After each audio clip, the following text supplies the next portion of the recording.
Hey guys, so it is really, really foggy today. Ben's like, are we in Oregon? Oh my gosh. Anyways, I just dropped him off at school and I'm headed to have breakfast with Glenda. It is weird, this fog. And actually last night after the jam, we drove through it across town, which was even more spooky because it was at night. Hey, so we are just coming back from a jam, and I don't know if you can really tell my phone, but there is like mist, fog in the air, and that doesn't happen very often at all in Tucson. I think the last time I experienced it was a Black Friday because I was on my way across town. And it was very creepy because I too have seen the mist. And I just told Donnie that I'm not getting out of the car for any reason. Because I know what happens when you wander out into the mist. But it's pretty cool. It's unusual for our Tucson, Arizona weather. But maybe this is the change of weather where we will have snow this year. That would be wonderful. I always vote snow. Donnie does not vote snow. Donnie votes 115 degree weather out there. But it's pretty cool. It's nice. My Fitbit broke. I know. That sucks a lot because I like the Fitbit Charge 2 because it's pretty basic. I don't need to have Google or GPS, whatever it is. I don't need to have all that fancy stuff. I don't want to have anything more than just tracking my steps and my sleep. Those are the two things that I think I probably I think those are the two things that I keep track of. Those two are important to me. And so what happened is Fitbit is trying to compete with Apple Watch, which rightly so. But I don't need all that hoopla. So it's hard to find a Fitbit 2. You can find them, but they're like basic and kind of like old technology or old school. So it's, there's, I don't know, it's like 178 at Walmart, and I'm not willing to pay that, even though it's for brand new, even though it could be my Christmas present. No. So I'm looking around on Marketplace mostly, because a lot of times people have them, not use them often, so they're still in really good shape, or they upgrade to an Apple Watch, so, or upgrade to a Fitbit, whatever. But I don't know, I do like Fitbit in general, so I'm hoping to get another one.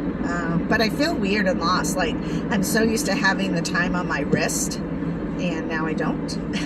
And I'm so used to checking all the time, like, how many steps have I done? What have I done? If I do 8,000, that's a pretty basic day because I'm pretty used to doing that on a chill day. And as of lately, sometimes my chill days are like 1,000 or 2,000 steps in the apartment. And so I really need to amp it up. But that's another way to keep motivated or to keep on task because, but now I don't have that. So I don't know. I'm just gonna have to figure that out. Hopefully soon, because I don't know why, but you feel like if you don't have your Fitbit on, it didn't count your steps, and it's not really a workout because it's a weird bonus tool to have. I don't know. Anyways, maybe I'll just save up and get a new Fitbit watch, or maybe I should try to get Fitbit 3 or something. I don't know. Anyways, dialysis is good. Everything seems to be going along pretty well. So we're going to drop off Mr. Smokey on the way to breakfast with Glenda. because he'll go back to Javi's for a whole week, and then when I get Ben next week, we'll pick Smokey back up, because it's nice to have Smokey in the house, and odd because it does add an extra responsibility, but animals in general are so loving that it's like having another thing there that doesn't really require a lot of attention and a lot of care, just the basics, but they want to give you a lot of attention and a lot of care. So it's just nice to have him. Plus it's nice to give the other family a break from having all those animals at their house. So, and I wanted to get up and go for a walk, but let me tell you, this dog is a wussy. That's right, I see you back there. He does not like the rain. He cannot stand when water touches his precious, precious fur. So someone had his egg and his dog food, and now it's nap time on his own little couch. Are you cozy, Mr. Smokes? Are you cozy? Is it time for nap? Look at that. Spoiled. Spoiled puppy dog. My dream of getting up early and walking with him is no, and he doesn't like the cold.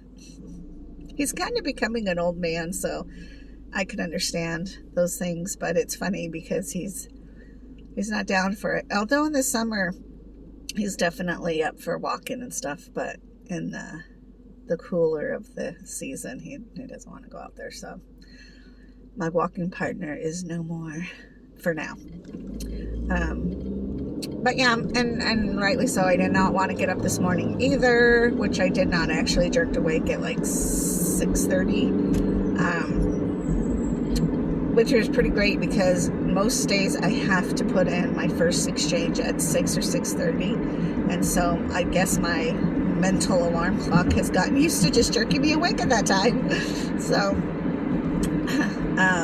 thankfully, because when was it? Saturday? Was it Saturday? I think, where I slept in until 9. That was wild. And then I was like, oh my God, and so that, there's a big difference between 6 o'clock and 9 o'clock.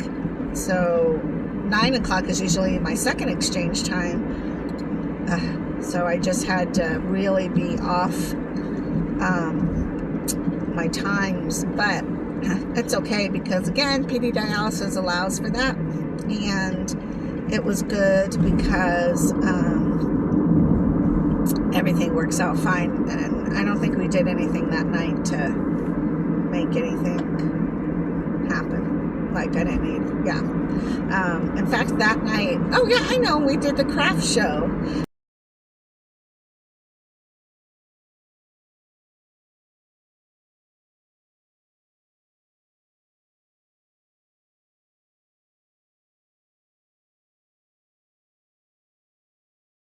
Yes, sorry.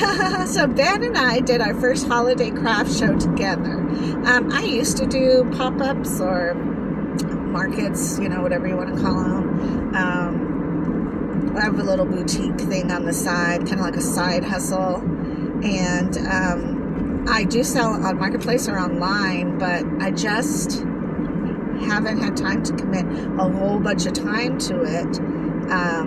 So a friend of mine was having this little event, so I was like, well, I might as well get Ben out there and see, what could happen. And it was a little tough because Ben actually didn't end up selling anything, and there's quite a few reasons why. One is he's got quality merchandise, and that happens. Different places you go with quality merchandise really dictates what you sell, because some locations you go to, the clientele there isn't prepared for that. That sounds weird, but you know what I mean? Like, he has homemade quality items, and so the location just wasn't ready for that. I sold quite a few things because I have what I call my garbage line, and it is literally the over excess jewelry I have that just sits there in boxes under my bed. And what I found out was that I I have so much jewelry, and I have priced a lot of jewelry, and I've had jewelry left over from my other venues, and I put those all in storage. And so when I was trying to get all my stuff together, because I'm like, oh, I have a whole bunch of stuff, I just throw it on the table, I'll be fine. I was like, oh my gosh, I had literally had all that stuff in storage and I had no time to go get it. And so that threw me for a curve. But I still have plenty of stuff, and I was actually pricing things and putting them out on the table that day because I have so much jewelry items. But when it comes to Ben, he makes his items and he puts a lot of hard work into them. And so how do you sell something that you probably will never get the time paid for, although you get the items, materials paid for? So it was a good lesson because I realized that we need to market him a little bit differently. I need to work with him a little bit on customer service, just because, you know, he needs to be willing to jump right in and talk with people, because that's what people need. They need babysitting almost, to be seduced into looking at your items, you know, entertained. I don't know. But he did really good. He held his own. He's 15 now, so he's got quite a understanding of things, and he's helped me enough with stuff that I think he'll come around. He'll learn. So this venue was perfect for us to learn how to set up. How do we work well together? How do we, something I did think about was, does he know how to give change back? I tried to get change because I like to be just ready, right? And I totally did not think of that until the day. And so we were running around trying to get change. And I realized, like, I need to talk with him too about how do you give change back. Like, if somebody gives you $13 and wants the $5 back instead of, you know, like when you overpay because you want the $5 bill, not the 4 ones, and what, you know what I mean? So that's something we'll have to talk about too. Although that market was not busy enough or anything like that. Everybody there pretty much had just regular cash. So I don't know. It was really fun, and he did a really, really good job, and I'm very proud of him. And I'm very proud of me, and I was thankful to have somebody like Donnie there too, because he, although didn't really, he kept an eye on stuff when I went to do my exchanges, because I still have to do dialysis. So I did that in the car, and I set it up to where I would have to do one exchange while I was there. And then, good God. Oh, no water. And then when I got home, I'd be able to drain. So that's how the exchanges went. But, and then I realized I didn't price things because I know what they are. So I had to, like, make a little list to make sure that the boys knew what items cost for what. So I don't know. It was pretty interesting, and I was glad to have done it. That was Saturday. Yeah. And then yesterday, I pretty much was so exhausted from Saturday that we didn't do anything until last night. And I want to say,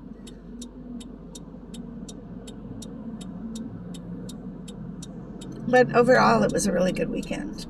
Can't beat that. And then to have this fog in the air is really cool, because it's just not something we experience. So I don't know. Anyways, I'm going to let you go, and I will talk to you guys soon. Bye-bye.